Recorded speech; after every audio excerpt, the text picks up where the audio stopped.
It's Tuesday, February 4, 2025. I'm Albert Mohler, and this is The Briefing, a daily analysis of news and events from a Christian worldview. Well, you can't say it's not interesting. President Donald Trump, Secretary of State Marco Rubio, and international leaders have been very much in the headlines over some of the actions taken by the Trump White House, in particular threatened tariffs against, most importantly, the nations of Canada and Mexico, our two largest trading partners. And by the way, two very key allies to the United States. Now, threatening allies with this kind of very stiff tariff, that's not the usual way that politics is done. But then again, Donald Trump was elected to a second term as president, not for doing things the way other presidents do them, but rather for doing them differently. And different is pretty much the standard of the day. Now, over the weekend, President Trump indicated he will be applying 25% tariffs to all goods coming from Canada and coming from Mexico, 10% additional tariff on some coming from China. The China equation is still very much on the table, but as for Mexico and as for Canada, as of last night, 30-day probationary periods have been entered in which the tariffs are not going to be applied. President Trump is claiming victories in terms of the negotiations, because the president of Mexico decided that she would agree to send 10,000 Mexican army troops to the border in order to defend the border against both illegal immigration into the United States and drug trafficking across the very same border. At the same time, Canada also avoided the 25% tariff by having Prime Minister Justin Trudeau negotiate directly with President Trump in such a way that the president has also agreed to delay for at least 30 days the implementation of those tariffs. The reality is that there's a lot behind this that isn't just about, say, tariffs and the products of international commerce. It's also about the relative advantages that certain nations have over other nations. As a matter of fact, President Trump pretty much pointed to the fact that one of his concerns comes down to limitations on banking, the banking industry in Canada by American banks. And so you might say that's kind of a footnote in terms of the relationship between the United States and Canada, but this is the way some of these footnotes are renegotiated. Now, we also have a free trade agreement between Mexico and the United States and Canada, and that's up for renegotiation next year. It appears that President Trump wants to accelerate that renegotiation period, and he's indicated for many years that he's dissatisfied with the trade relationship between the United States and both Mexico and Canada. And so it's going to be interesting to see what comes out of this. But in one sense, to put it just as bluntly as I can, this is a game of political chicken. And to know Donald Trump is to know that in business and in politics, he likes to play chicken. And he likes to point to wins. And there are likely to be wins out of this. But it's also important to recognize that for our own economic security and the stability of the American economy, it is probably not in our interest to have the entire system destabilized by the imposition of this kind of tariff that would lead to a tariff war. In economic history, that has never ended well, and in economic history, it almost always ends. But you can debate whether the situation at the end of that tariff war was in any way advantageous to the one before. But here's what we know. President Trump, at this date, is able to point to significant gains he believes came as a result of the negotiations with the threat of tariffs. 30 days. That's a short amount of time in international politics and in international business. 30 days, however, seems like a very long time compared to those tariffs beginning in a matter of minutes or hours. 30 days gives a little bit of time to figure a lot of things out. But here's something else, just in terms of analysis we need to keep in mind. You are really looking at a different game being played here. A different game being played by President Trump and the Trump administration as compared to other administrations. Now, there's always a public game and a private game, but here's what's really interesting. President Trump clearly believes in playing the public game. And so negotiations like this have taken place in the past. And even this kind of pressure has been applied in the past. These kinds of threats, one way or another, or their equivalent, have been extended in the past. But much of that was done in private, behind closed doors, within something like an envelope of diplomatic conversation, or even conversations between equivalents to the Secretary of Treasury, the Secretary of Commerce in the United States, and their international colleagues, and between the heads of these nations as well. But when it comes to President Trump, he clearly sees the public game as primary, The private game is secondary. And the proof of that is that Canadian Prime Minister Justin Trudeau indicated even over the weekend that he was trying to have a private conversation with President Trump, and he hadn't been granted that private conversation. Within just a short amount of time, he was granted that private conversation. But the point is, the big threat had already been issued in public. So under President Trump, count on this, the public game is at this point louder than the private game. Is that likely the way things are going to continue? Well, that's the way he did business in the real estate sector, and it is the way he did business in his first term in office, and it appears that's the way he's going to do business in his second term as well. But speaking of public, the big news yesterday was controversy over USAID. That's the United States Agency for International Development. President Trump basically is putting pressure on this particular bureaucratic unit, and he is intentionally seeking to bring it under the authority of the United States Secretary of State, his Secretary of State, Marco Rubio. Now, the president's been using some colorful language. That's not an aberration. That's the way he does business. But he referred to those who've been running USAID as, in his words, radical lunatics. Both of those words put together are a pretty powerful punch. You might say that over here you would have lunatics. It's a different thing to say radical lunatics. The president knew what he was doing.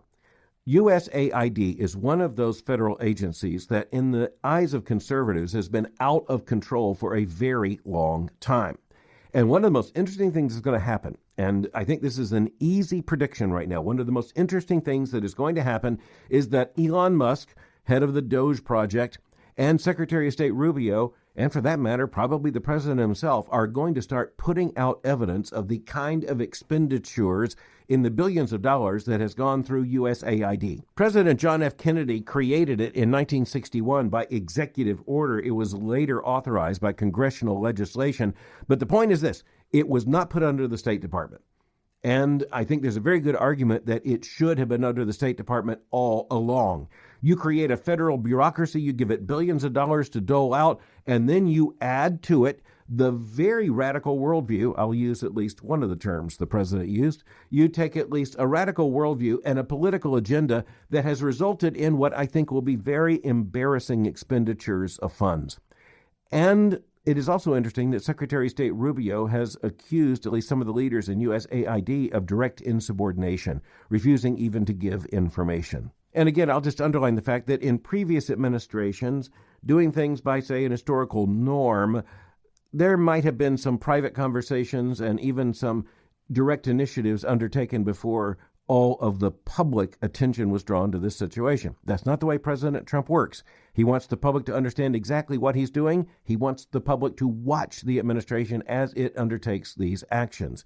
And it's going to be very interesting, as I say, to see what kind of evidence they begin to put on the table. But I know enough to say that I think radical is not going to be seen as an exaggeration when we see where American monies have gone. Often, as Secretary Rubio indicated yesterday, in direct conflict with America's national interest and the aims of the State Department in some of these very same regions. Stay tuned. By the way, what is a key distinction between Trump administration number 1 and Trump administration number 2? Well, for one thing, Trump administration number 1, by President Trump's own description, really didn't understand how the federal government works. Trump administration number 2 is in an entirely different place. For instance, the actions undertaken by the president when it comes to tariffs and some of these other issues come under the authority of a 1977 act known as the International Emergency Economic Powers Act of 1977. So all that is required here is for the President of the United States to declare a specific emergency. In this case, the president has identified it, mostly in terms of fentanyl coming into the nation with devastating results. And he declares an emergency, and then he may take such executive actions. It really does make a difference if those who are running the administration are aware of the existence of such a law or not. 2017, they didn't know. 2025, buckle your seatbelts. They've read the law. But now we're going to shift to a couple of other issues. One of them, I think, isn't getting the attention it deserves. And you might say when you talk about the announcements that came in recent days about DeepSeek, that's the Chinese artificial intelligence platform that was announced.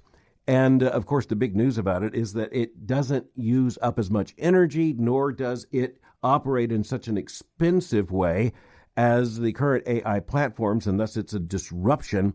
But you might imagine there's more to the story, and indeed there is. For example, just over the last day or so, the New York Times has put out a report with the headline, Propaganda Finds Home on DeepSeek. So here's the bottom line. Guess what? The Chinese government, under the control of the Chinese Communist Party, has largely allowed and even invested in this DeepSeek platform and made it available even on open source basis. But what's the advantage to China? Well, the disruption of the American AI industry, that's one thing. But the other advantage to China and to the Communist Party is that this AI platform is going to sound like a Chinese communist. Who would have thought? Stephen Lee Myers is the reporter. Here's how he begins the report, quote, "If you're among the millions of people who have downloaded DeepSeek, the free new chatbot from China powered by artificial intelligence, know this, the answers it gives you will largely reflect the worldview of the Chinese Communist Party," end quote. Now, anyone who's surprised by this should be embarrassed that you're surprised, because this is how the Communist Party works. This is how a totalitarian regime works. Even when you look at a technological innovation like this that's presented as kind of a neutral AI platform, the reality is there's nothing neutral here. Nothing's neutral when it's driven by the ideology of the Chinese Communist Party. And so, for example, is just one instance of the kind of tilt that is coming on this DeepSeek chatbot.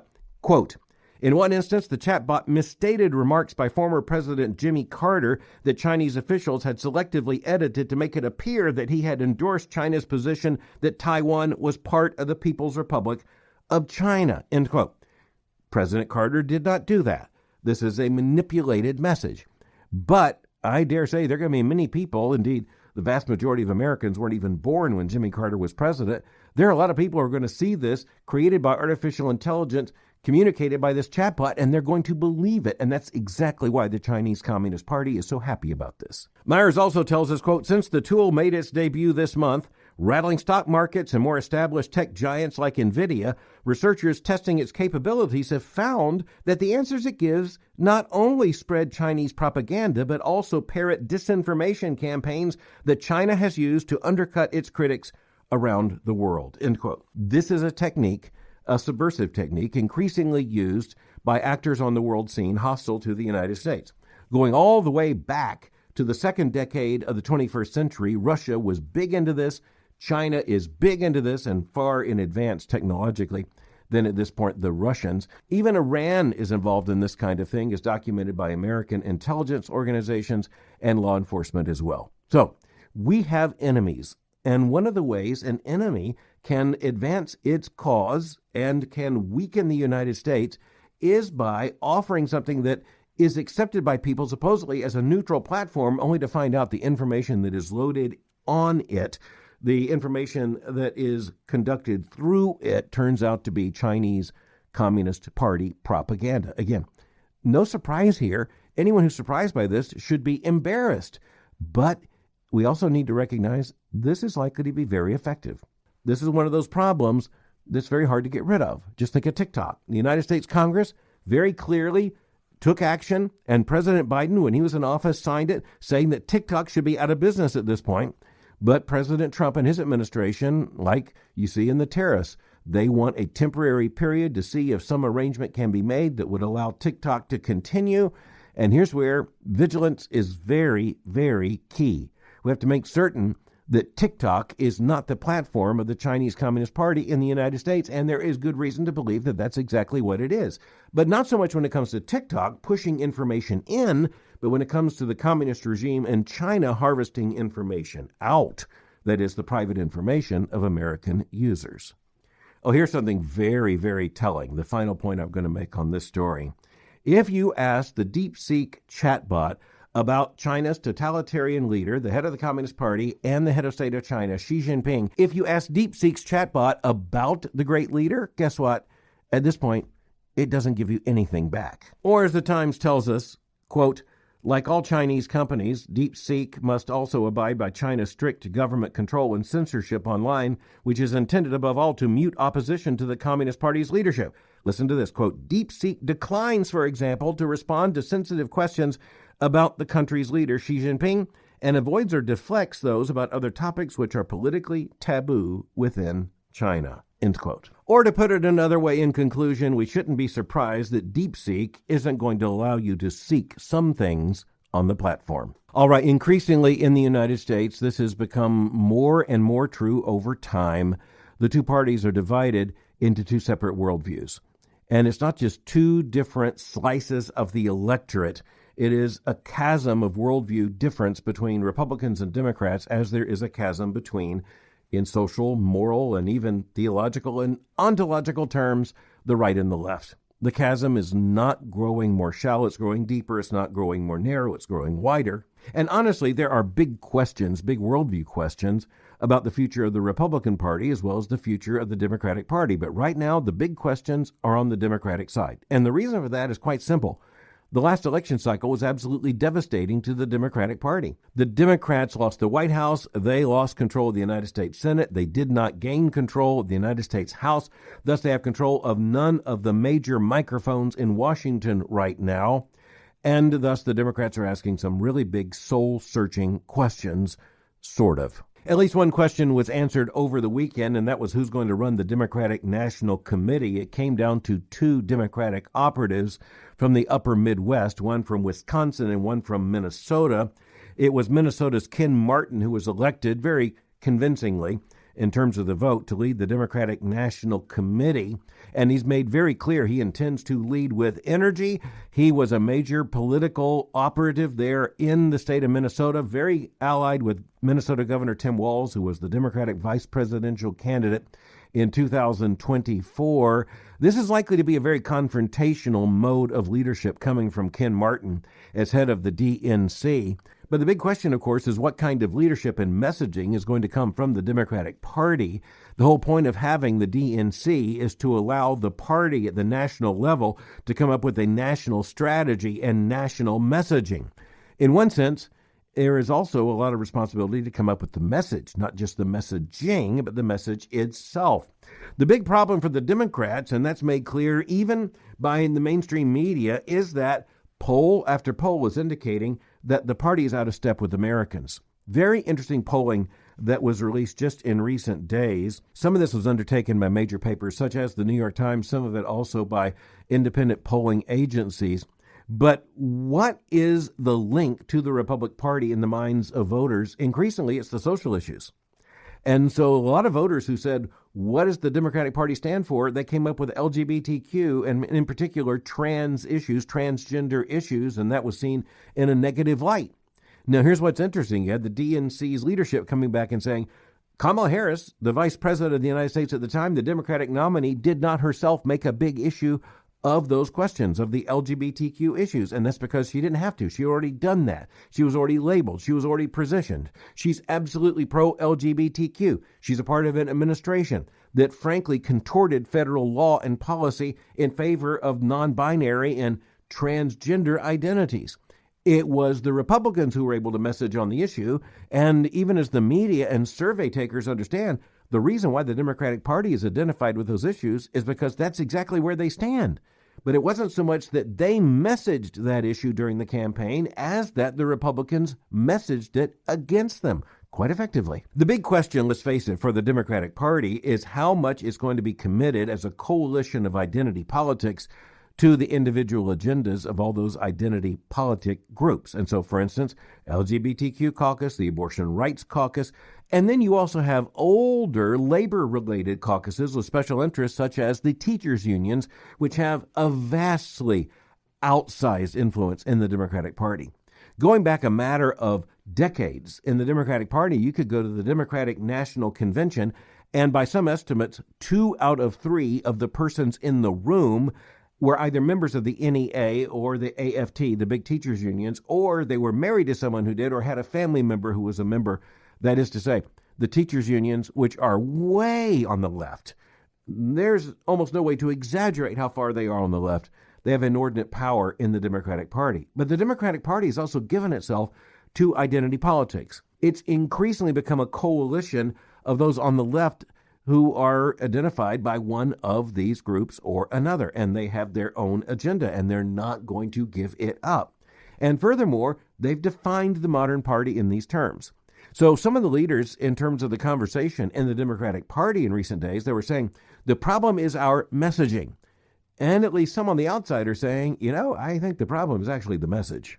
But, and here's the quandary for the Democrats, it's going to be very difficult to change the message because the party is held together by this coalition of interest groups, and it is very doubtful that they are going to compromise on their singular issue or their singular agenda. And thus, if you create your party as a coalition of special interests, guess what? You've become a coalition of special interests. And those interests are, let's just put it this way, very special. They also, at this point, tend to be a turnoff to the American voter. The other big question for the Democrats, and this is where you understand they're trying to figure out how they lost so much at one time. The big question is, what was the driving issue in the electoral loss? And they're largely at the consensus of the fact that their argument is it's going to be economic. It was going to be inflation. It was going to be a lack of adequate messaging on economic issues coming from the Kamala Harris campaign or the Biden administration. I think the Republicans would be very happy for them to continue to make that argument. What is probably not on the table is asking a serious question about the influence of identity politics and the commitment to identity politics on the part of the party. Now, the future of the Republican Party, let's face it, it's also complicated. But right now, the future of the Republican Party isn't a question. It is a name, President Donald J. Trump. And you are looking at the fact that he right now can almost unilaterally define the at least short-term future of the Republican Party. Now, as we get closer and closer to the next election, big worldview issues, big political issues, big moral issues are going to be on the table. But at this point, the most urgent conversation isn't among the Republicans. After all, they're in control of so much of Washington.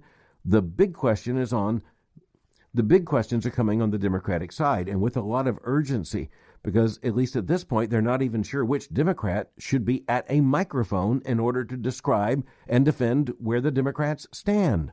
But then the other problem is, on many issues, they're going to have to figure out how they're going to explain to Americans exactly where they stand. Speaking, by the way, of Ken Martin, the new chairman of the Democratic National Committee, formerly holding the same position at the state level in Minnesota, it's very interesting that one of the ways he's described in the media is like this, quote, he also has experience holding together a fractious coalition that covers the ideological spectrum from deeply progressive activists in the Twin Cities there in Minnesota to at least some moderate voters in rural parts of the state. Oh, wait just a minute. Wait. Here we have a big problem. If you think the political spectrum is just from radical progressives to those, quote, at least some moderate voters in rural parts of the state, end quote, if that's what you think is the full spectrum of the American political landscape, that's a part of your problem, because it's just basically something to the left, more to the left, and even more to the left. That's not exactly a stable base. In conclusion, for Christians, we need to understand that this is the way a lot of intellectual, moral worldview battles take place. They don't take place just in elections when voters go into a polling place, or however voters now vote. It also takes place in closed rooms where, for example, in meetings of the Democratic National Committee on the one hand or the Republican National Committee on the other hand, policies are hammered out. Political strategies are developed and adopted. This is where a lot of the political action is, but it's also where a lot of the worldview issues are dealt with. And we need to understand that political process because it really is important.